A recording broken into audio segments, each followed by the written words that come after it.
I called the people my mom hated most to escape her. I'm 24 and for the last year and a half I've been living a nightmare. I was diagnosed with stomach cancer. The odds are good, but it wrecked my life. I quit my job, drained my savings, and had no choice but to move back in with my mom. I thought I'd find stability. Instead, it was hell.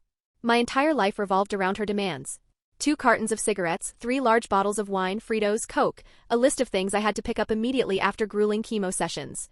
She was relentless. Once, nauseous from treatment, I begged her to smoke outside.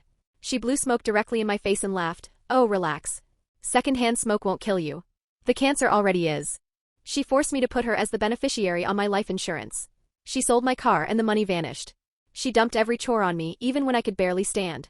At night she'd pound on my door, screaming I was a burden and ruining her life.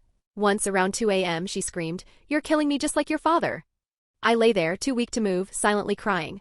She even forced me to lie to the state, claiming I was homeless so she could get maximum food stamps, which she used mostly for herself. When I worried about losing my health insurance, she snapped, "You live under my roof. You follow my rules. You contribute nothing." I was bruised, weak, and desperate. I started secretly recording her because I was afraid no one would ever believe me. Then I remembered the people she hated most, her parents. My grandparents. She always told me they adopted her, then neglected and resented her after they had a biological child, so she cut them off. I grew up believing they hated me too. One night she passed out drunk. I went through her phone and found a contact saved as "Don't Answer." My gut knew it was them. I sat on it for days, terrified.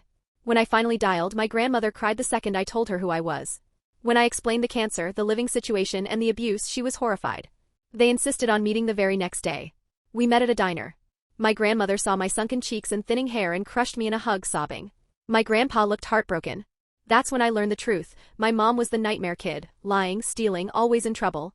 They said they tried everything, therapy, support, but she always lashed out, cutting them off at 18 and telling everyone they were abusive. My grandmother squeezed my hand and said, "You're coming with us." When they drove me back to the house, my mom saw them and lost it. She screamed they were meddling and called me a traitor. My grandparents ripped into her, calling her abusive. As I packed, my mom stood in the doorway, her face twisted. She hissed, "I should have aborted you, you ungrateful bastard. Don't you ever call me mom again." I was shaking so hard I thought I'd vomit. As we walked out, my grandfather shouted, "Enough. You'll regret this when you're old and dying alone." That set her off even more. Her last words to me were shrieked down the street, "F***you. Hope you die from cancer." I broke down in their car. They cried too, horrified by her heartlessness. They promised I'd never have to go back.